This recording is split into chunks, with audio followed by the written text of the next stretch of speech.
Assalamualaikum warahmatullahi wabarakatuh. Perkenalkan, nama saya Fahima Finurika dari kelas Ekonomi Syariah 3G dengan NIM 329. Di sini saya akan menjelaskan beberapa hasil dari observasi saya yang berjudul Industri Anyaman Bambu Galari Kria Raffi Tretek Lembu Peteng. Kajian teori.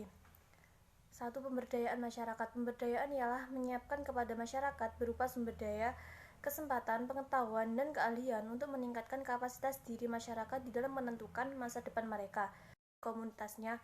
Maka diperlukan dorongan-dorongan atau gagasan awal untuk menyadarkan kembali peran dan posisinya dalam kerangka untuk membangun masyarakat madani. 2. Tujuan pemberdayaan. Tujuan yang ingin dicapai dari pemberdayaan adalah untuk membentuk individu dari masyarakat menjadi mandiri. Kemandirian tersebut meliputi kemandirian berpikir, bertindak, dan mengendalikan apa yang mereka lakukan tersebut. 3. Tahapan pemberdayaan. Tahap-tahap pemberdayaan meliputi tahap persiapan, tahap pengkajian, tahap perencanaan alternatif program atau kegiatan, tahap performalisasi, tahap implementasi, tahap evaluasi, dan tahap terminasi. 4. Pendekatan pemberdayaan. Pendekatan pemberdayaan masyarakat yang berpusat pada manusia ini kemudian melandasi wawasan pengelolaan sumber daya lokal, yang merupakan mekanisme perencanaan pembelajaran sosial dan strategi perumusan program. Adapun tujuan yang ingin dicapai adalah untuk meningkatkan kemampuan masyarakat dalam 5. Agen pembaru. Pelaku pemberdayaan masyarakat adalah seorang agen pembaru, di mana agen pembaru dalam hal ini adalah tokoh masyarakat dan kepala desa yang bertindak sebagai penghubung dan penggerak masyarakat. 6. Teori-teori pemberdayaan. Teori-teori pemberdayaan meliputi teori ketergantungan sumber daya dan teori konstruktivis. B. Profil singkat kelompok usaha pemberdaya. Kali ini saya mengobservasi kelompok usaha yang berada di daerah Tretek Lembu Peteng, yaitu Galari Kria Raffi. Galari Kria Raffi merupakan suatu usaha mikro daerah yang didirikan oleh Bapak Karimin sejak lama. Usaha ini bergerak di bidang kerajinan anyaman. Kerajinan ini biasanya dijadikan oleh-oleh dan hiasan rumah. Usaha ini berdiri dikarenakan Bapak Karimin sangat menyukai anyaman dan karya seni. Dahulu namanya adalah Karisma Ornamen, yang bersifat hanya untuk menjual barang saja. Kemudian dengan berjalannya waktu, beliau meminta izin baru dari kedua anaknya. Usaha ini mempekerjakan masyarakat daerah Tretek Lembu Peteng. Bukan hanya masyarakat terdekat, tetapi beliau juga mempekerjakan masyarakat luar dari daerah Tretek. Sistem yang beliau gunakan tidak sama dengan sistem perajin-perajin lainnya. Beliau mengandalkan sistem kemitraan, dalam artian secara struktur menggunakan binaan. Beliau juga memiliki tanggung jawab moral untuk mengembangkan apa yang sudah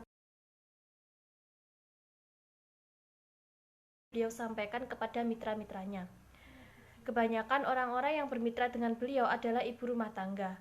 Pekerja tidak harus datang, tetapi Bapak Karimin memberikan bahan untuk dikerjakan di rumah masing-masing. Sehingga para ibu rumah tangga tidak terganggu dengan aktivitas lainnya. Jika ada acara, beliau kadang mendatangkan mitra-mitranya karena mitra sendiri berbeda dengan karyawan.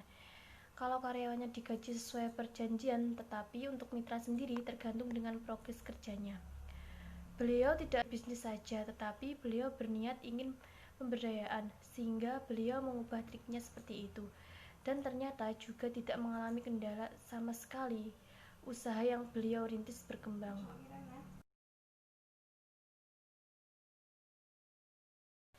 C. Analisis. Dari penjelasan Bapak Karimin, menurut saya, usaha yang beliau dirikan merupakan usaha yang unik.